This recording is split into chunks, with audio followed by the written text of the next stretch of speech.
Bonjour à toutes, bonjour à tous. Aujourd'hui, nous allons parler du clonage d'un disque dur. C'est quoi le clonage d'un disque dur et pourquoi il faut le faire? Le clonage de votre disque dur est une copie intégrale de sa surface sur un autre support. Autre. Ça peut être interne, ça peut être externe, ça peut être sur un DVD, ça peut être sur un CD, ça peut être une bande magnétique, ça peut être sur un SSD, un disque dur, etc. Et pourquoi il faut le faire? C'est en cas que votre disque dur actuel tombe en panne ou qu'il y a un dysfonctionnement de l'un de vos programmes, ou si vous avez envie de changer tout simplement de disque dur. Vous voulez passer en IDE ou SATA et passer en SSD, ou vice versa. C'est une procédure à faire au moins une fois par mois pour les premiers cas, pour en cas de dysfonctionnement ou de panne, c'est une sécurité comme une sauvegarde que vous faites. Ça vous permet de cette procédure-là, ça vous permet de changer de votre disque dur, ou cela vous permet aussi de sécuriser une sécurité optimale, car quand ça vous arrive, vous ne pouvez plus récupérer vos données personnelles, ou sinon il vous faut l'amener chez une société spécialisée, et ça peut coûter très cher. Pourquoi? Pour une bonne raison, c'est que les disques durs sont emmenés quand vous donnez dans une société, les disques durs, surtout en panne physique, quand c'est une panne physique, pardon, les disques durs, vous l'amenez dans une société, cette société-là va être obligée de le démonter, de le désosser, de le démonter en totalité, donc il va être à nu. Et malheureusement, un disque dur, s'il a un grain de poussière sur sa surface, et que, ici en mode lecture, le disque dur, il est moins à foutre à la poubelle. Donc c'est fait dans des pièces spécialisées, qui on appelle ça des salles blanches. Ces salles blanches-là leur permettent d'être, dénuées de toute poussière. C'est une atmosphère contrôlée pour pas avoir une seule graine de poussière. C'est pareil pour les processeurs, etc. Donc vous voyez, et ça coûte extrêmement cher de faire une restauration plus ou moins coûteuse pour rapport à ça. Donc, je vais vous apprendre comment cloner votre disque dur afin de vous préserver de tous ces désagréments ou pour tout changement de disque dur. La procédure est la même, sauf que pour le changement de disque dur, vous clonez et après vous changez de disque dur. Vous débranchez l'ancien, vous mettez le nouveau. Tout banalement. Donc, nous continuons. Pour cela, il nous faudra des logiciels de clonage, comme par exemple Cloner Express de chez Microapplications qui fonctionne pour l'instant que sur XP. Je ne l'ai pas vu fonctionner sur 7 ou Windows 8. Vous avez aussi TrueImage chez Acronix ou d'autres logiciels similaires, payants ou gratuits, comme EasyUS Todo Backup, qui lui est aussi payant. Bon, c'est pas les grosses sommes, ça tourne aux alentours de 50 €, c'est pas anodin. Bon. Vous avez aussi Ghost de chez Symantec, sauf que là il est un peu plus cher. Mais qui est aussi efficace.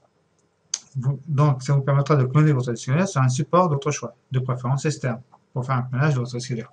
Comme ça, c'est une sécurité complémentaire. Bien sûr, vous pouvez, avec certains logiciels, cloner qu'une partie de votre disque dur. Ou une partie de vos partitions. Pour une bonne raison, c'est que un disque dur est partitionné, comme on peut dire, comme un fromage, en 2, 3 parties, 3, 4, 5. C'est selon comment il a été partitionné votre disque dur. Quand vous faites un clonage, selon les programmes, vous pouvez cloner simplement qu'une partie du disque dur. Par exemple, là, vous pouvez cloner que cette partie-là, que celui-là.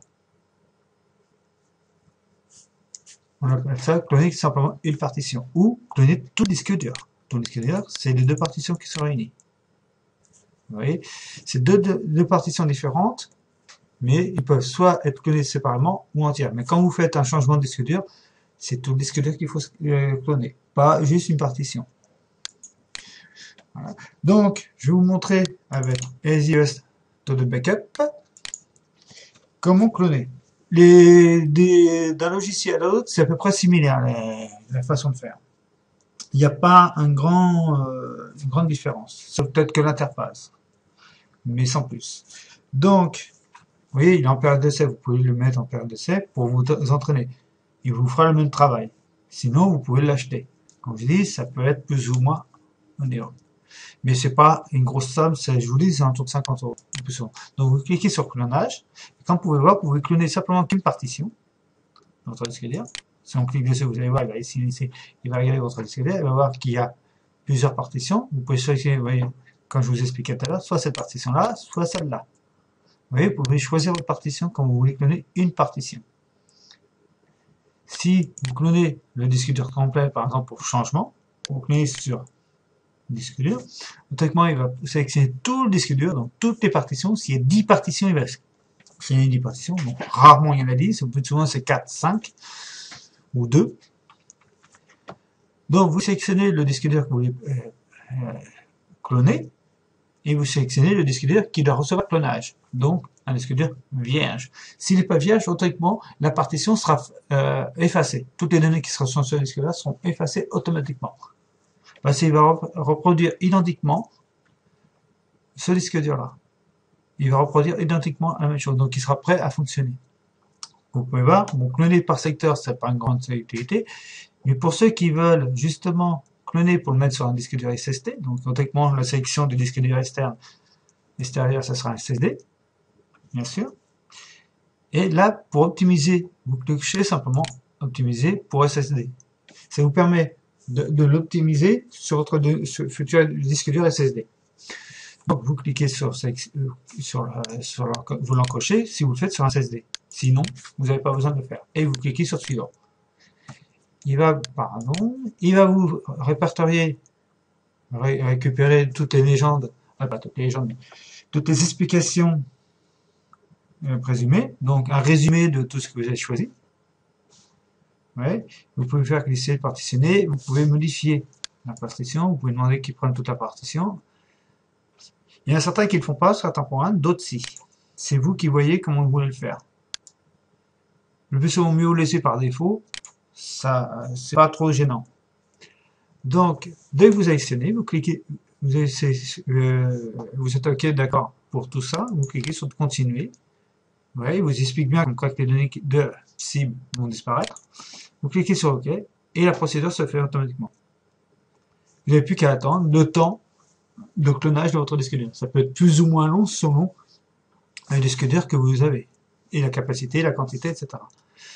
Ça peut être, là, vous voyez, 36 secondes, parce que c'est pas, il n'y a pas grand chose dedans, mais ça peut être plus, ça peut être 1 heure, ça peut être 2 heures, ça peut être, il n'y a pas de durée précise. C'est selon la capacité de votre disque dur. Donc voilà, je vous remercie pour ce tutoriel qui vous a expliqué brièvement comment faire un clonage de votre disque dur. Je vous dis à une prochaine tutoriel. Merci, au revoir.